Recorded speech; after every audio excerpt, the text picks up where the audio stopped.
Well, Mary Kay, the Combine is in the books, and all the buzz was about Saquon Barkley. He showed up with a bunch of hype, and he lived up to that hype with his drills, the numbers he put up. It was very Myles Garrett-like what he did. And of course, just like Myles Garrett, there's some folks out there that want the Browns to take Saquon Barkley #1. Yeah, it's funny that you should make that comparison because Saquon Barkley is starting to become far and away sort of the slam dunk, can't miss, best player in this draft. Now, that doesn't necessarily mean you have to take him at #1, but in the same way that Myles Garrett was that player, it seems like Saquon Barkley is sort of separating himself in that way and making the decision hard for the Cleveland Browns. But here's the problem the Browns face, of course. They still don't have a quarterback. They had the #2 pick a couple years ago, the #1 pick last year, the #1 pick this year, and they still do not have a quarterback. So can they afford to pass on a quarterback in order to take a running back #1? Well, you know what? Normally, I would say no. I'm not even usually a top 5 running back person because I really think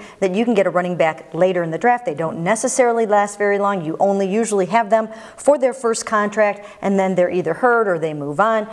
So normally, I would not go top 5, but there are only 2 situations, I think, in which the Browns could actually justify taking Saquon Barkley #1 overall. And that is if in free agency or through a trade, they find a quarterback that they think can be their guy for the next 2, 3, 4, whatever years. Yeah. If they love that quarterback, then you can take that chance on Saquon Barkley there and come back and get a quarterback at #4.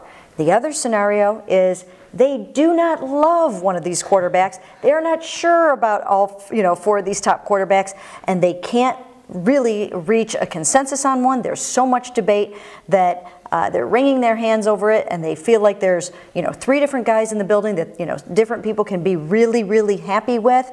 Then maybe you take Saquon at #1, you still get a quarterback that you really like at #4, and you end up with 2 players that you can be happy with. And see, I just don't know if I see how realistic that last scenario is. You've got 4 guys to choose from. They're all guys that can kind of fit whatever you want to do. Even throw Lamar Jackson in there. Now maybe he's a guy you can get a little bit later, but right. You've got to find one of these guys and just pick him. Find your quarterback of the future. It's been so long. You've got to find that guy.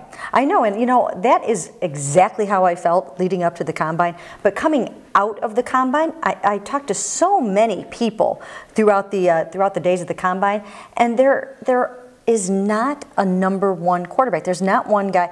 Some people like Baker Mayfield the best. Some people like Josh Allen, Darnold, Rosen. If they have these guys rated very, very, very closely on their board and think that they can get, let's say they really like a Sam Darnold and a Baker Mayfield or whatever, and a Josh Allen, any of them, and if they think they can get that guy at #4, and they look at it like this: we can get our quarterback and Saquon Barkley, or get the quarterback and not get Saquon Barkley.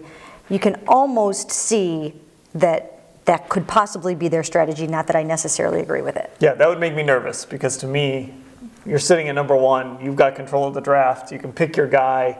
As soon as you don't pick your quarterback at 1, all of a sudden things open up in front of you. The Giants could trade, the Colts could trade, somebody could jump up in front and take your guy. I've got to say not taking a quarterback #1 makes me a little too nervous, as good as Saquon Barkley is. You guys can tell us what you think down in the comments below.